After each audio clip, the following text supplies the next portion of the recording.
castor con pico de pato o un pato con cola de castor. ¿Cómo crees? Es un ornitorrinco. ¿Ornito qué? Ah, ya sé. Es el hijo de un castor y de un pato. Estás loco. Los castores y los patos no pueden cruzarse porque son de diferentes especies. ¿Y qué es especie? En general se acepta que una especie es un conjunto de organismos que pueden reproducirse entre sí en forma real o potencial. Estos antílopes Blackfoot luchan por ser el macho dominante de la manada. Solo el ganador podrá aparearse con las hembras. Las especies están aisladas reproductivamente de otros grupos semejantes, como este otro antílope eland, que a pesar de ser un pariente cercano, pertenece a otra especie. En los ecosistemas naturales conviven entonces organismos aislados reproductivamente. Las plantas de este matorral pueden aprovechar los recursos que el ambiente les proporciona y vivir juntas, manteniéndose como organismos distintos porque sus estructuras y mecanismos reproductivos son diferentes e impiden que se crucen. Los caballos que se alimentan en este potrero tienen distintas características, pero pertenecen a la misma especie y se pueden reproducir entre sí. Su descendencia es fértil.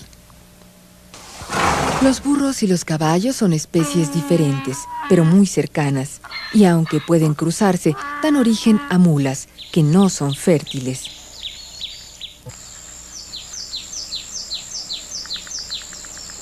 En la biología, los organismos de una misma especie que viven en un mismo lugar reciben el nombre de población.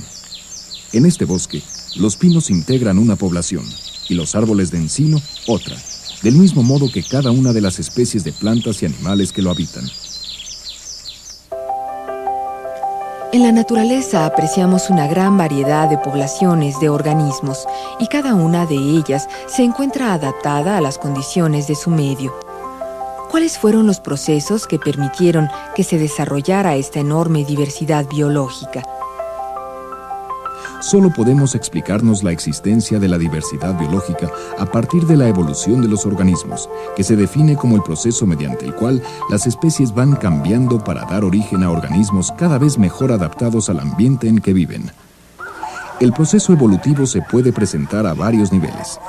A los cambios que se dan dentro de poblaciones de la misma especie se les denomina microevolución. La enorme variedad de razas de perros que existe en el mundo obedece entonces a procesos microevolutivos, mientras que a los procesos de cambio evolutivo por encima del nivel de la especie se les conoce como macroevolución. Por ejemplo, la variación de los mamíferos que sucede en la era cenozoica y que permite que surjan organismos adaptados a distintos ambientes es una muestra de macroevolución.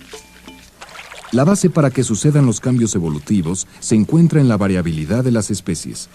Estos lirios acuáticos parecen iguales a primera vista, pero si los observamos con cuidado, notaremos que no existen dos individuos iguales.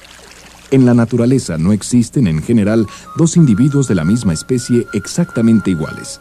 Ni aun entre las especies cultivadas por el hombre, como esta milpa o estas flores, se observan dos individuos iguales. La fuente de esta variabilidad en las especies tiene su origen en dos fenómenos biológicos, la recombinación y la mutación. Max y Nikita son una pareja de finos labradores. Sus cachorros se parecen a uno o a otro y presentan diferencias de acuerdo a la forma en que se han combinado las características que heredaron. El color, la forma de los ojos, el largo de las orejas. Esto se debe a los mecanismos de reproducción que llamamos recombinación. Las mutaciones son cambios que se presentan en los individuos debido a variaciones en su información genética. La miopía, por ejemplo, la desviación del tabique nasal o la falta de capacidad de la sangre para coagular son alteraciones que aparecen en los seres humanos debido a cambios en la información genética y que luego son heredadas de padres a hijos.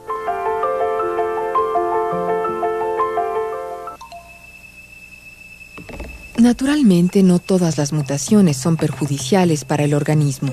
Muchas de ellas les resultan benéficas para adaptarse al ambiente y entonces favorecen el proceso evolutivo.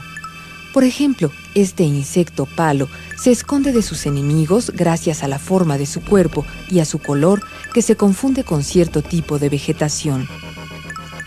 La mutación constituye entonces la fuente de nuevas variaciones en las poblaciones. Pero, ¿qué mecanismos han permitido a las especies conservar las características que les son benéficas?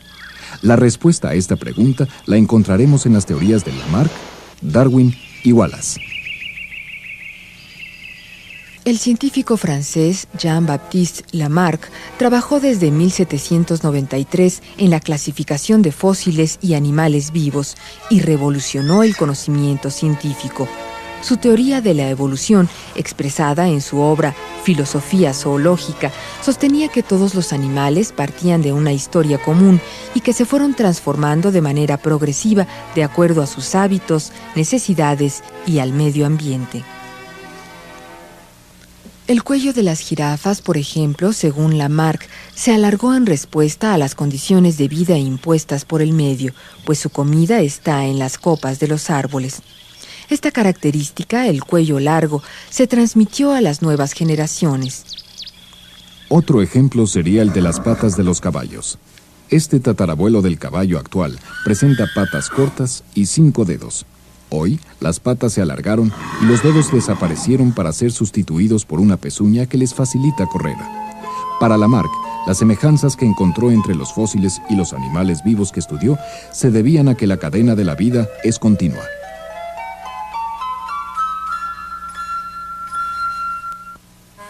La existencia de fósiles ha sido la base para que los investigadores estudien los cambios que han sufrido los organismos a lo largo del tiempo.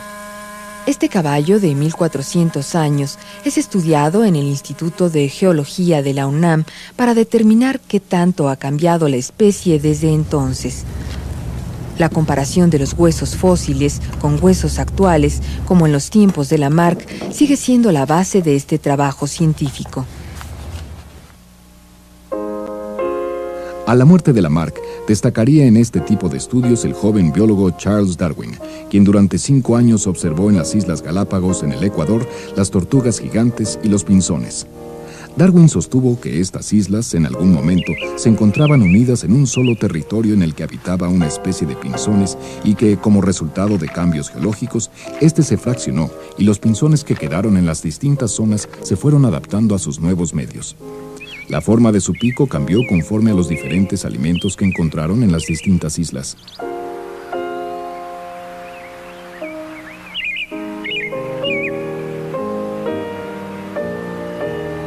Un estudio paralelo determinó la evolución de las tortugas en el mismo territorio.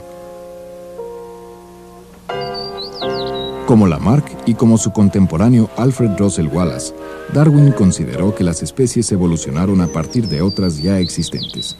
Pero para Darwin, los cambios que presentan los organismos son el resultado de la selección natural.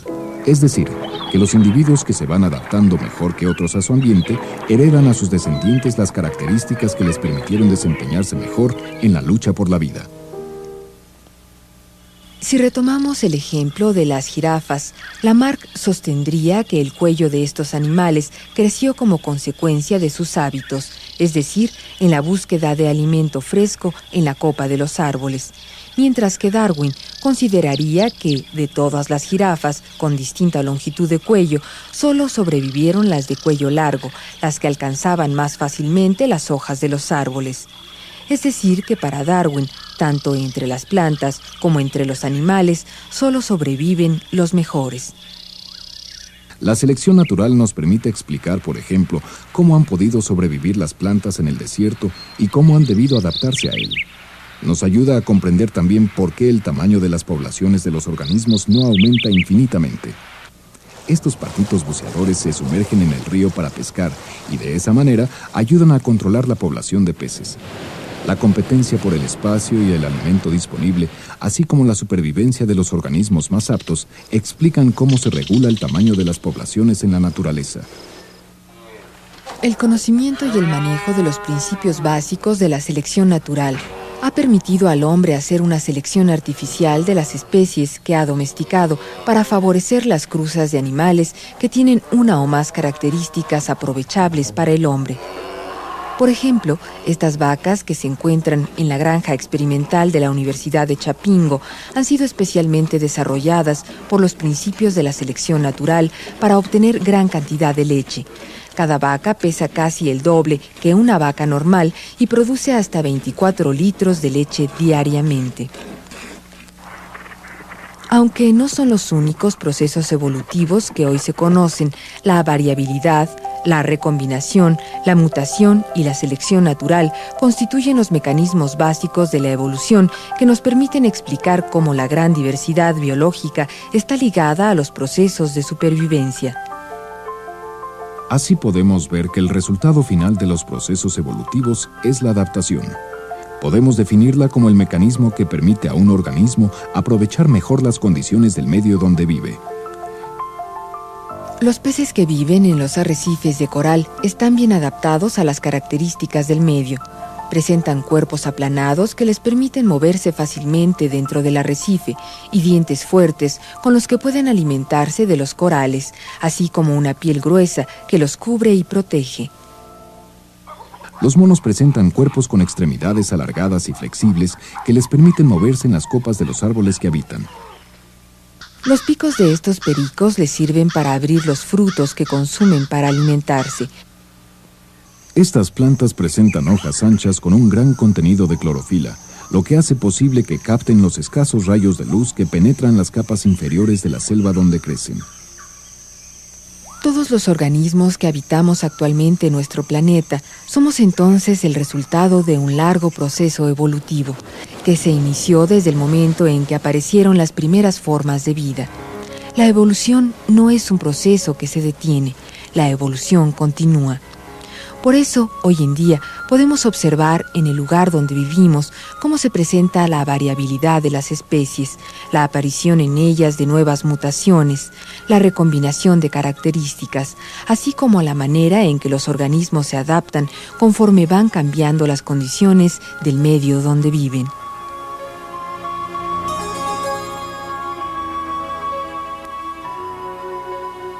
Entonces, el ornitorrinco tuvo que evolucionar para llegar a hacer esto.